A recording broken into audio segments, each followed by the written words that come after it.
Good evening from Washington. I'm Larry O'Connor, back from 2 weeks vacation. Thanks to Douglas Blair and Tudor Dixon for filling in for me. But I'm gone for 2 weeks. They find cocaine at the White House. They do a thorough investigation, come up with nothing, and the cover-up is complete. All in 2 weeks. It's the most efficient federal government operation I've seen in my lifetime. Joining me right now to dissect this and explain is Joe diGenova, former U.S. Attorney for the District of Columbia. Wow, Joe, I had no idea the Secret Service was this good at, well, what did they do here exactly? Exoneration, the Swift Exoneration Company Incorporated, run by the Secret Service. Obviously, the Secret Service has a conflict of interest. This is their territory to protect, and they didn't protect it. So they didn't find anything, because if they did, they'd have to explain even more. This is ludicrous. It's an investigation that never should have been conducted by them because of that conflict of interest. Their answers that they couldn't get fingerprints or DNA are absolutely absurd. Listen, they just got DNA off a pizza crust that was a few weeks old from a murder that's 30 years old. Give me a break. And Joe, I've read that there were up to 500 people that they could have interviewed about this incident that may have had access to the space where it was found, but they chose not to interview them because they were afraid their civil rights might be disrupted. I'm sorry, what? Well, as you know, all of a sudden, law enforcement agencies have become punctilious about the civil rights of Democrats, not so the civil rights of Republicans. Yeah. But the bottom line is this. The answers get more ludicrous, and the only thing that's more ludicrous are the answers from the U.S. Attorney in Delaware, David Weisz, about why there were no search warrants, why there were no Biden families, why the defense attorneys were warned about search warrants, why the statute of limitations was allowed to expire in Delaware. You know, when you look at this Justice Department and the federal law enforcement agencies that work with it, we are now in what they call a catastrophic state of collapse. Yeah. But Joe, what bothers me most about, and you're absolutely right, 100%, and we focus on it so much on this program, but here's the problem. We have this deteriorating effect on the American people that they feel like there really isn't a truly fair justice system.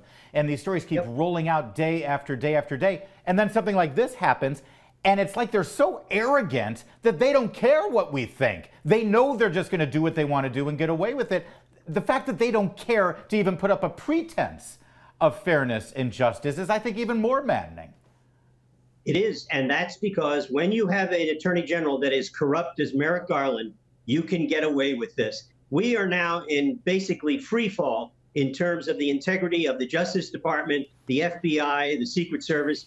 The answers coming out of the Secret Service are so embarrassing that I'm afraid even the Democrats in the Senate will be unable to defend this when they do any type of appropriations or authorization hearings involving the Secret Service. But this is really now serious political corruption in law enforcement. We haven't seen anything like this in 100 years. Yeah. And the bottom, you know, since Teapot Dome, nothing like this since Teapot Dome. Joe, you made a very important point here, and I want to circle back to it at the very beginning of our interview, where you said the Secret Service has a conflict of interest here. Yes. Which is obvious. If somebody smuggled cocaine into the White House, that means they got through one of the Secret Service's barriers. Under their nose, so to speak. Yes, thank you. And last I checked, possession of cocaine, even here in Washington, D.C., is against the law. Secret Service isn't really a law enforcement investigative unit or body best equipped for that kind of investigation, are they? Not for these types of crimes. That's for DEA and the FBI and actually the local Metropolitan Police Department, which could do a very good job on this. But here's another question, Larry. Just think about this.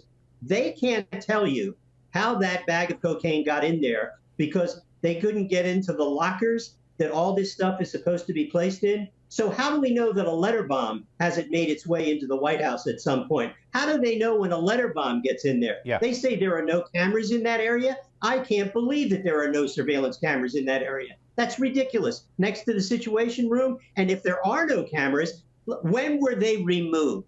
Right.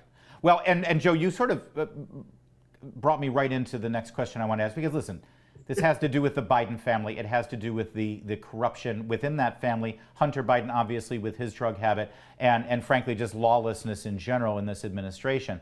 And we sort of, you know, we make jokes about it because it's cocaine, but this was a bag of powder, Joe. What if this was a bag of anthrax? What if this was incendiary? This is supposed to be the White House. And the secret, 2 weeks, they throw up their hands and say, nothing we can do about it. Well, obviously the answer is unacceptable, and it's a stupid answer, and because it's stupid because it's corrupt. When you can't give the obvious answers, you give the stupid answers, and that's what we have now. We have stupid answers from the White House and the Secret Service about why they can't figure any of this out. Yeah. That is absolute nonsense. And everybody knows it. Everybody knows it. Yes. And so given that, again, do we add this to the list for oversight? Do we add this for James Comer to deal with? Or does the Inspector General do something about this that oversees Homeland Security and Secret Service? I mean, it's just the list is endless right now. Well, the Secret Service used to be in Treasury, but now it's under Homeland Security, under Mayorkas, who is absolutely politically corrupt. Janet Yellen, as I call her, Yoda Yellen, is now basically on a permanent vacation as Secretary of the Treasury, and she's incompetent when it comes to matters like this. So the bottom line is it's up to the Congress and the voters in November of 2024. This isn't going to get any better. It's only going to get worse. I'd love to get an update for you on this plea deal, the supposed plea deal. We still don't have the details of this plea deal with Hunter Biden. That's kind of curious several weeks later, isn't it? Well, they haven't released a plea deal for a very obvious reason. They don't want people to know what's in it. They want people to find out on the day of the plea when they can do nothing about it when it's too late. That's why the judge in this case in Delaware has a particularly high responsibility to examine the plea deal in detail, postpone any plea involved in this case, get to the details of it. She can do that in camera. That doesn't have to be done in public. But the plea deal should have been made public at the time the plea deal was announced. And the reason is, I will bet you can write this down. They are going, in exchange for this plea that he pleads to the tax counts and this phony gun charge, he gets everything, all the other crimes that he may have committed, excused and immunity from all of those crimes. Wow. If that's the case, that's the end of any criminal investigation. By the way, what's the ongoing investigation that David Weisz keeps talking about? We haven't heard a word about that. What is it? Yeah. Final question then. This judge, this is a federal judge in Delaware. There's no possible way this person got into the position and got behind the bench without in some way being cozy with the Biden family, right? I mean, that's just Delaware politics. Is there everybody in Delaware knows everybody else. Right. David Weisz may be technically a Republican and a Trump nominee, but believe me, he knows the Bidens and he knows the two Democratic senators, Carper and Coons, who got him nominated. Believe me, this is a joke in Delaware. This is Mississippi 1964. The Biden name is golden to protect your Fanny from any investigation. This family is getting a pass. It's a national disgrace. It's the single most corrupt White House in history. Governor DeSantis said that he will fire Christopher Wray on day one. President Trump has said the same. Is that enough? Well, I think Christopher Wray's incompetence was known way before he was nominated. Victoria Tunsing and I personally went to the White House and told the Trump people, you are going to nominate a guy who is an incompetent, who cannot do the job. And they said to us, Chris Christie says he's the best thing since Dixie Cups. And we said, you know what?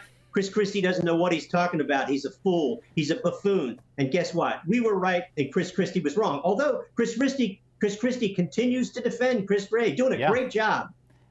Trump nominated Christopher Wray against your advice because Chris Christie told him to do so, and now Chris Christie is public enemy number one against President Trump. You can't make it up. Joe diGenova, thanks for joining us. There's more to come on O'Connor Tonight.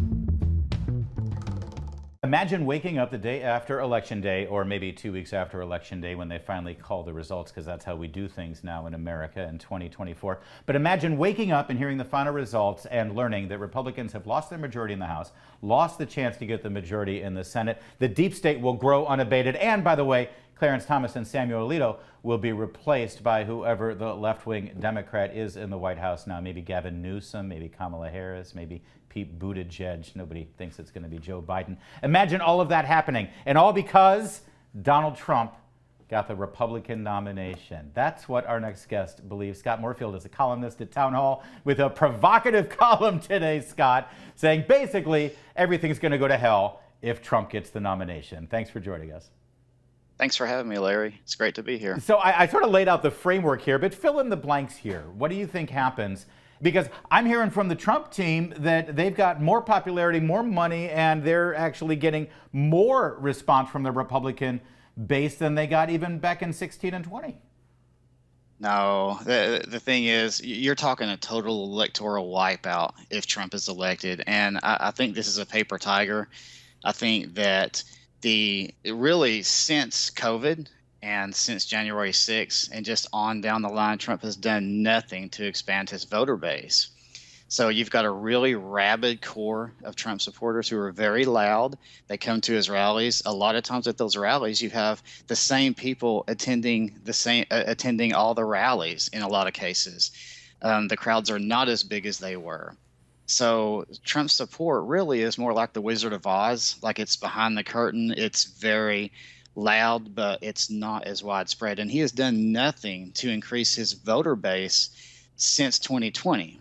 So all these things really, I think that's a minimum. I would fully expect that stuff to happen. Tell me how what you just told me is going to happen in 24. Tell me how that's any different than the exact same thing I heard in 2016. They were telling me that not only was Trump going to go down in flames in 2016, but he was going to ruin the Republican brand from that point forward. Yeah, and the suckiest part of it is I spent so many columns in 2016 writing against the Never Trumpers. Right, I know. That's why you're here. I felt like he could pierce the blue wall, and he did pierce the blue wall in 2016. So, but barely. I mean, barely. It was razor's edge. It worked. It was a miracle. But you don't bet snake eyes. You don't bet the house on snake eyes after rolling snake eyes the previous round. It's absurd. So 2016 was very unique. You had a situation where he was able to sneak through. But since then, of course, 2020, he was the incumbent. And so he's going to get easily the nomination, and he's going to get the privileges of incumbency, which helped him get the votes that he got, as well as the dislike for Biden and the Democrats. Yeah. But I think we learned in 2020 that a bad economy is really not enough. You've got to have something. In my column, I was saying, absent some sort of apocalyptic event, you're not going to generally beat an incumbent anyway, even if it's Biden. I mean, I really think, and I've said this before, I think an eggplant could beat Trump at this point because there is such a swelling of hatred for the guy. And there's so many people that have really that will crawl over hot coals to vote against him. Yeah, but not within the Republican electorate. I'm looking at the latest polling. Polls going back to early June of the Republican likely voters, he's over 50%. Not just, I mean, 2016 he had a majority, but it was always around 38, 39, 40%. You've got just as crowded a field here, Scott, and he's polling over 50% in every poll. Yeah, and I see what you mean, but you have to realize too, he's an ex-president, so he's the elephant in the room. He's shown he did pull off a win, and so it's going to take a pretty big effort to knock him off that pedestal. But in 2016 he still had that rabid base of support that allowed him to whittle down the candidates until he was the final one. So yeah, I would expect him to have, honestly, if right now, if he had been doing things to increase his voter base, he would be at 80% right now, not 50%. So the fact that he's at 50% as an ex-president tells you something. So I think as far as just going forward, I just don't see how he's going to pull it off. Scott Morefield's a columnist at Town Hall. He was a big Trump supporter in 2016, and now his latest column basically lays out what he believes will happen if Trump does get the Republican nomination, and it doesn't look good. If you believe what Scott has to say here, Scott, there has to be let's stipulate that you're right, and that if Trump gets the nomination, it's disaster for Republicans. You got to have a candidate who can challenge. I mean, you got to have a candidate who can win. Right. Lord knows he's got plenty of comers right now, and none of them are making a dent. Yeah, I really feel like that some of these minor candidates need to get out of the race, and they know the stakes. I think Chris Christie is in there for a reason. He knows he's not going to win, but he's trying to hammer Trump. It was interesting because DeSantis finally hit back on some policy positions yesterday on media buzz, and that was I did a clip on that on Twitter, and it went across the board. And Christie actually quote tweeted that with the Bruce Willis clip, like, it's about time, because he's been fighting Trump this whole time. You've got these people who Mike Pence. Where's Mike Pence's lane? He has no lane. Vivek Ramaswamy. He's not electable. He's too swarmy. He's too smarmy. He's too preachy. He's not gonna win. So these people are in there. Are you helping Trump with a nickname here? Am I hearing Vivek Ramaswamy coming through Smarmy, here? yes, Vivek Ramaswamy. Oh, he's a nice guy. The guy's a con artist. He's one of the few who's actually growing in the polls right now. Yeah. He's actually building some momentum here. Yeah, he is, and honestly, he says a lot of things. He's articulate. He's really smart. So I do think that there's some snake oil vibes about the guy. It's kind of like I felt like about Ted Cruz in 2016. I liked Ted Cruz, still like Ted Cruz, but Ted Cruz is unelectable on a national scale. People aren't just gonna, swarm to his cause. So I kind of feel that way about Vivek. I feel like he has a kind of the political nerds on our side really like the guy, and I can appreciate that. I do, but he's not electable on a national scale, and he's not experienced. So if he was a senator, maybe, or a governor or something like that. But ultimately, I think that DeSantis has to pierce that aura of inevitability about Trump, because right now everybody's assuming Trump's going to win. And so these polls are showing that, but a lot of these polls are showing some really nonsensical things. So the ones that are showing Trump, especially the ones that are showing Trump beating Biden in a national election, those polls also show Trump winning women, or Biden winning 52% of the black vote, or Biden winning or Trump winning Hawaii. So these absurd things that these polls are showing shows you that these polls are only polling the people who are super into politics right now, which is not most people. Most people are tired of Trump. So I think if DeSantis can win Iowa, or I think he needs to win Iowa, I really do. And I think he needs to do really well in the debates. Whether or not Trump is there, he needs to do really well in the debates. So if DeSantis can do both of those things, I think he can pierce that aura about Trump and show people that the guy can be beat. And if he does that, I think he can do it. I think he can win, but it's tough. And yes, if Trump wins, he's going to have fewer votes than 2020. Let's end on that, because I wanted to add, you say in your column he's going to get fewer votes than he got in 2020. This is after 4 years of knowing exactly what Biden as president does to this country. Why do you think that people would not rather go back to the economy Trump had rather than sticking with the Biden plan? You would think that, but then the Republican red wave is calling and kind of questioning what happened there. So I think it takes a lot to wake people up, and so that's why I'm saying, like, some sort of economic apocalypse may be what does it. You can't really compare a midterm to a presidential election, though, can you? I mean, nobody votes for Congress singing this will change the economy around. That's where the executive comes in. Right, but here's the thing about Trump is he's got to win the swing state, or any Republican has to win the swing state. So even a national poll, where I don't think Trump would beat Biden in a popular vote, but even if he did, there's no signs that he's going to win Arizona. There's no signs that he's going to win Wisconsin, and Georgia's going to be tough. Like, if you look at all those places, there are unique things about those places. The polling shows him way behind. The polling shows DeSantis leading in those places. So really anybody, for the most part, is gonna lead in those places and easily take them. But Trump would have a hard time. Scott, got it. Scott Moorfield, a provocative column from him at Town Hall today. And we like provocative opinions, and we like provocative conversations. So thanks, Scott. More to come on O'Connor tonight. When a film grosses $100 million over the course of 2 weeks in the summer, Hollywood usually takes notice.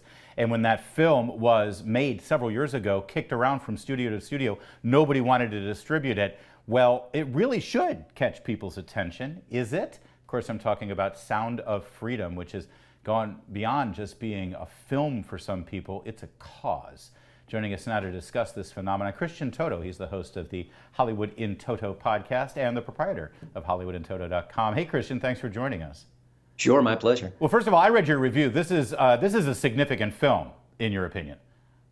It's a very good film. You know, I often think that movies like this that have an important message are a little bit like eating your vegetables. Like, you have to watch it. You should watch it. You need to learn from it. But maybe it's not engaging. Maybe it's not entertaining. But this one is. So it does those two things quite well. It is showing us that the child sex trafficking is real. It's a real problem. It's something we don't talk about enough, but it also does it in a very compelling way. And part of that is for Jim Caviezel's front and center. He's a very good actor. He anchors the material, but it's a well-produced movie. It's not a huge budget, but it looks good. The cinematography is first rate. So for all those reasons, it's really getting people's attention in more ways than one, as we'll probably talk about in a second. Well, and it's based on a true story. And like I said, I mean, Disney actually was involved in this at one point. Major studios were involved in the creation of the film at various iterations.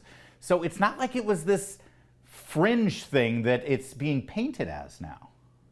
No, a lot of the media narratives around the movie are just false. I mean, they're calling it QAnon adjacent. It's all nonsense. And in part, you can prove it because the movie was made and done 5 years ago. Right. Plus, whenever a movie's made, it doesn't happen overnight. So it could be 6, 7, 8 years ago where the whole conception came around. So were we talking about QAnon back then? Of course not. So that's a silly argument. It's something to attack the film by. It doesn't make sense. And I think the film stands on its own. So to take the logic of, Hollywood is one thing, but then you've got people in the media, you've got Hollywood film critics who were just either ignoring the film, which I think is even more insulting than watching the film and then writing lies about it. But by their logic, Christian, it seems to go like this. The movie is about sex trafficking of children. Mm-hmm. And QAnon focuses quite a bit of their attention, whatever the hell QAnon is, on the sex trafficking of children. And also QAnon is very supportive of President Trump. Therefore, if you are against the sex trafficking of children, you're for Trump, we're against Trump. So, I mean, that leads me to think, if you fill in the blanks, that they're okay with sex trafficking of children. It's an amazing string of logic which you just uncoupled, which is very embarrassing for the press. Now, I don't think the press is pro-child sex trafficking. By the way, I'm not making that case. I'm just following their logic. Exactly. But I also think that the press is so biased and so eager to tell a certain narrative that when a movie comes along that appears to lean to the right, that appears to be faith-based, even though it really isn't. The word God is mentioned 2 or 3 times, and that's it. This is not a faith-based movie. But even it has that look about it, that feel, that sense. Yeah. They've got to attack it. And they use this very lazy, very poorly thought out argument against it, the QAnon. Again, like you, I don't even know what QAnon is. I don't think about it. I don't talk about it. No one I know is QAnon adjacent. Right. So I'm sure they're out there. I'm sure they have their theories. I'm not going to dismiss it as a fantasy, but bringing it into this movie doesn't make sense. And it's just showing you how eager they are to attack it, which again is odd because even if it's a terrible movie, it is talking about a really important subject that we're all talking about now. Isn't that good? Yeah, you would think. You would think. And we're also talking about, as I mentioned, $100 million. I think they're just under $100 million after 2 weekends. As you mentioned, it's not a huge budget film. And it was distributed and promoted in a very unorthodox way from the geniuses. I think they are geniuses over at Angel Studio. I said this catches people's attention. Does it catch the attention of anyone in Hollywood, of people who are interested in making profit? They'd still care about that, don't they? On paper, yes. I don't think it's caught their attention in that way, in the right way, in the way it should be catching their attention. I mean, look at, Top Gun Maverick came out last year. Now, you can't make a movie overnight, but have we heard any announcements of any Top Gun Maverick style movies, patriotic, heroic, in that mold? Because usually when a movie is a hit, you think, okay, sequel, prequel, spin-off, reimagining. Let's get everything we can together to make a movie like that because that movie was such a big hit. But we're not seeing that with Top Gun Maverick. I don't think you'll see that here. Hollywood, what's so problematic about Hollywood right now is they're not listening to the public. If an indie film comes out of nowhere from this little studio that's made all of 2 movies so far and is a smash sensation, everyone in Hollywood should be taking notes. Right. Competing. God knows they know how to be derivative, Christian. Do I need to see another Spider-Man movie? Come on. I mean, copycats are the coin of the realm. It's what they do best. They imitate and imitate it, until they're blue in the face. And yet you don't sense that's happening. And, if you read the press, why would they want to imitate this QAnon adjacent lark? Right, exactly. Well, I think that's what they're thinking about right now, as opposed to this is a movie about heroism, about danger, about a real life subject that people care about. And those are the things you should try to emulate and duplicate, hopefully in a good way, in a strong way, in a powerful way. Yeah. But I don't get the sense that's happening. Maybe it is behind the scenes. We'll have to wait and see. Speaking of being derivative, and speaking of indie films, although I guess in this case it's an Indiana film, the fifth iteration of Indiana Jones, and it certainly has grossed more in 3 weeks than Sound of Freedom has, but it's still seen as a major disappointment. Am I right? Because I'm shocked at how little, frankly, it's made considering the name, stalwart power, and the legacy of the Indiana Jones franchise. Yeah, I mean, you have an older star. It's hard to get around the fact that Harrison Ford was in his late 70s when he shot the film. You've got a franchise where the last one was a clunker and people haven't forgotten that. You've got a trailer or two that were just terrible with bad CGI that didn't impress anyone. And then you had, some of the messaging in the film. You've had this female hero who was flawless, who was basically rescuing Indy at some point. And it's not a great film. It's perfectly fine. It's average. If you go to the theater, you suck up the air conditioning, you'll have a decent time. It's not a bad film. Wow. But for all those reasons, it's underperforming. You've got to, with an indie film, you've got to make a lot of money. And the fact that the budget was so high and the results are so low, this is a huge bomb for Disney. There's no way around it. Harrison Ford is the same age as Joe Biden, and you can't tell me that Jeffrey Katzenberg and the whole folks in Hollywood were thinking, let's just show Harrison Ford doing great things, and it'll make people think Joe Biden can do the same thing. I'm that conspiracy oriented on this. Speaking of being derivative, the writers are still on strike, and now the actors, Screen Actors Guild, have joined them. I mean, this is a major problem for Hollywood right now, isn't it? It's huge. It's absolutely huge. And, George Clooney said it's an inflection point for Hollywood. He's right. And I don't know how this will shake out. Obviously Hollywood's worried about AI. It's worried about streaming residuals. But the whole industry, between the Biden economy and the fact that the streaming revolution is falling because all these streamers are not making money and they're looking at the income and the ROI. It's just not there. Yeah. So even before the strike was going on, the double strikes, the industry was in trouble. And you've seen some of the belt tightening within the industry. Netflix, HBO Max, all these different companies, canceling shows, erasing shows, firing their DEI executives one by one. So things were already in flux before the strikes happened. But this could be catastrophic. You're talking about maybe a long period because neither of these sides seems willing to talk. You're talking about the writer strike's already been going on since May 2nd.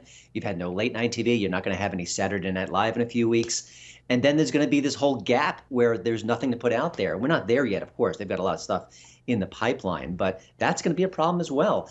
You're going to lose money. You're going to lose audience. And who knows how this all shakes out. I mean, there's a lot of ego, there's a lot of greed, and there's a lot of problems. And all those things are not boding well for Hollywood. Yeah, can I ask you, just in our final minute here, this new Disney version of Snow White, the live-action version that everyone's talking about. Snow White is Latina, and the dwarves aren't dwarves, and they're all made. You know me, I have an entertainment background. I'm okay with non-traditional casting. I saw an all-black version of Two Gentlemen of Verona that was fantastic, and I think that it brings something new to the table. Is there something wrong with me that I'm not as worked up about this casting as everybody else seems to be? Well, it certainly on the surface seems a bit comical, the fact that you've taken dwarves and you've made them traditional height people. And just, it's also the context. If it was any other company, it's like, okay, maybe they're trying something new and bold and daring. Like you said, I think a lot of these sort of creative choices can be wonderful. But when it's Disney, when you know how woke Disney is, right, you get suspicious. You think, oh, gosh. And also, a lot of times when there's this push for uber diversity, while on paper it's perfectly fine, and like you said, it can be creatively wonderful, there's a sense that that's the focus. That the storytelling, the acting, all the other things. Instead of actually being creative in filmmaking, there's the creativity ends at the casting, and that's it. Exactly. Yeah. I mean, no one's complaining about Hamilton. I was just going to say, I love the fact that I've got an African American George Washington and Thomas Jefferson in Hamilton, and it actually adds to the storytelling, I think. All right, we'll leave it there. Christian Toto, great takes as always. Thanks for joining us. He's the host of the Hollywood in Toto podcast. More to come on O'Connor Tonight. It was a pretty busy weekend for the 2024 Republican nomination process. You had Tucker Carlson there with The Blaze doing the one-on-one interviews with most of the candidates. President Trump didn't go to Iowa for that event, but he did go to West Palm Beach for Charlie Kirk's Turning Point USA, where a lot of the candidates were there giving speeches. Ron DeSantis didn't show up for that one. Everyone needs to start showing up for these things, right? I mean, can we take this seriously?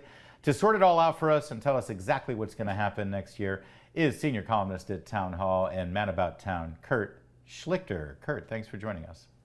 Hey, babe, how's it going? All right, don't take the Man About Town thing too seriously. That was just... All right, so raconteur. can we start with this, though? I mean, are we up to the point now where the candidates should all go to these things together? Look, I would prefer that. I understand why Ron DeSantis didn't go to a Donald Trump pep rally. Look, I mean, and I like Charlie Kirk and I like Turning Point, but it's like 85% are for Trump. Hold on. And this Percy Johnson guy bought 8% of them. Let me. I hate to disagree with you. No, hold on though. That's exactly where DeSantis should be going. He's not going to be the nominee unless he wins over Trump supporters, and even if they boo him, so what? And if he does get the nomination, he's going to need those Trump people to vote for him in the general election. So why? I'm sorry. You want to put on your big boy pants and run for president. You walk into a room sometimes where you're not going to be the most popular guy. I don't think having a bunch of guys with MAGA tattoos booing you is the greatest image, especially when he can go to Iowa and pick booty, which he did. And he went to Nashville that night and raised some money. So I get it. He's actually going on with Jake Tapper. Yeah. Which I find interesting. So if you're talking about going into the lion's den, well, Jake Tapper's a different kind of, feline analogy. I don't know. I think Jake Tapper qualifies. That's fair. Well, we'll see how it is. Do you know, by the way, is that going to be in front of like a town hall audience the way Trump did with Caitlin Collins? I don't think it's going to be a town hall. I think it's going to be one-on-one with, Jake, who, you remember when Jake used to DM conservatives on the down low? Oh, God. And finally we're all like, stop DMing me. You're weird. Yeah. Plus, you're also getting in the way of all the, bizarre bots that keep sending me things. Asking for feet pictures of you? Would you get a lot of that to you? Well, that was Tapper. Your column last week, headline was Day One for Our Next GOP President. Regardless of who it is, you have an agenda already laid out. What do you want our next Republican president to do on day one? Well, first of all, I want him to have a plan. There's no shooting from the hip. You need a ruthless, staffed plan to execute. Not only day one, yeah, but you're going for the first week. And I want to use the stray voltage tactic. Now, that was something that people have done for a while, but it got a name during the Obama administration. What you do is 5 or 6 super controversial things, because the regime media is only capable of focusing on one. So you go in there and you ban ridiculous trans nonsense in the military. You ban DEI. You ban public employee unions. You do like 5 different things. And regime media, what are we going to do? What are we going to do? This is the worst thing ever. And they can't cover them all. They can't effectively counterattack. Yeah. You have to overwhelm them. And you hit them hard. You hit them day one. You have a pile of things on his desk, executive orders to sign, pardons to sign. You want to get those out of the way quick. And you just do so much stuff that there's no one thing that they can really focus on. You also say that seizes the initiative. You say in this column, after your speech at the Capitol, get in your car, pick up your official cell phone, call Christopher Wray, and when he answers, tell him, and I'm quoting Kurt Schlichter here, pack your schiff, you're fired. Looks like Ron DeSantis reads your columns, because he said exactly that over the weekend. He said, day one, I fire Chris Wray. Oh, yeah, there's got to be a firing list. And it has to be merciless. You just have to say, thank you, your service is no longer required. This federal marshal will walk out. Here's a banker's box. You serve at the pleasure of the president, and it no longer pleasures me. Exactly. Much like the wife of a bulwark staffer. Kurt, while you're on that subject, I am curious about Chris Christie's role in this entire affair, because nobody loves roles more than Chris Christie. He claims that he just wants to hit Trump hard and hurt him, but it's obvious to anyone that the more people who are up on the stage and the more people who are splitting the anti-Trump vote, it helps no one more than Donald Trump. Well, yeah. I mean, look, I'm not sure. First of all, I'm not sure Christie can fit on a stage, but let's assuming he. Is that a joke about his size? Are you alluding? See, it's funny because he's a big fat guy. Got it. Thank you. Okay. look, I just don't think the only people who like Chris Christie are the people who like having Republicans run down on their crappy TV show, whether you're MSNBC, CNN, Weight Watchers TV, whatever. Chris Christie's the go-to guy. I mean, on Weight Watchers, he's the before picture. I understand. Is anyone else in back? Because you kind of like to talk down a lot of the sort of lower tier candidates right now. You don't understand. Only because they suck, Larry. Well, they're a joke. I got to ask you, because a lot of people over this weekend are buzzing about Vivek Ramaswamy. They think he did very well in Iowa, and he did very well at Charlie Kirk's thing down at West Palm Beach. Is he impressing you? I don't want a president who first heard Nirvana on a classic rock station. He's too young, you're telling me. The guy's 7. Well, Ben Shapiro is his elder. He is not. Look, the dude is. Look, I hadn't thought of it that way. That's fair enough. What about Tim Scott? Tim Scott is also impressing a lot of people. He's a good, decent man. Guy. Love the guy. If I had to move, I could probably talk him into helping me out. No, that's. And he'd spring for the pizza. He's a nice guy. I don't want a guy who's going to get rolled. This guy, because he's kind of a gullible, friendly guy, or Chris Christie, because he's actually a seer. Yeah. Look, I mean, Tim Scott is he's probably the most likely vice presidential pick for Trump, probably second most likely for DeSantis. I think the first most likely is Kim Reynolds. Yeah. Iowa, and I think that'd be a great pick. Sure looks like that's where he's moving. Real fast, I only got a minute left here, Kurt. You took to Twitter, and strangely, this was controversial. You said, listen, I don't think this is Trump's year, but I promise to vote for him if he gets the nomination because it means he's convinced the majority of Republicans that he's the guy. Will all the Trump supporters agree to do the same thing if it's somebody else? Why is that even controversial? You got people were yelling at you for some reason. Well, remember, there are a lot of guys that Trump brought into politics who've never been in politics before. And I know, much like you, there's nothing I like more than a guy who first discovered that there are 3 branches of government in about 2019, lecturing me on how politics works, since I've only been doing it since the 80s. That's fair. But look, I mean, they're not Republican. I'm a Republican. Right. I have favorite Republicans. There are Republicans I don't like. But I am a Republican because I belong to the conservative of the 2 parties. That's what party politics is all about. Yes. We're going to fight it out. We're going to make our case, and we'll support who emerges. Yeah. If Trump wins, he wins. I'm for the guy winning the election, getting the support. I thought that's what Trump's guys were for. Yeah. I thought they were very into people who win an election actually getting the prize. Schlichter. I'm saying I'm going to do that. Aren't they? Senior columnist over at Town Hall, and you can see him musing and maybe even writing some poetry over at Twitter. More to come on O'Connor Tonight.